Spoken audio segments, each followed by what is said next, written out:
Welcome back. Now in the list settings area, you'll notice that there is a section for global text snippets.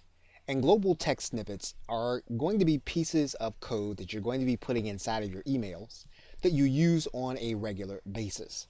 So for example, let's say that there is a domain name that you use repeatedly throughout your writing of emails. Well, what you do is you write a snippet for it. And the way that you do that is you designate the snippet, and let's go ahead and write in one now. And so once you add in that snippet, all you need to do is you need to click the add button.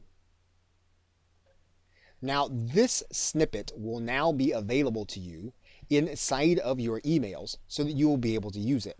Let's take a look. As we are drafting our email, we would come inside of our text area. We'd then go to the personalize area. And you do that by looking all the way to the right-hand side, and you'd click the drop-down arrow. You'd scroll down and you look for your snippet. And we'll see the snippet that we created.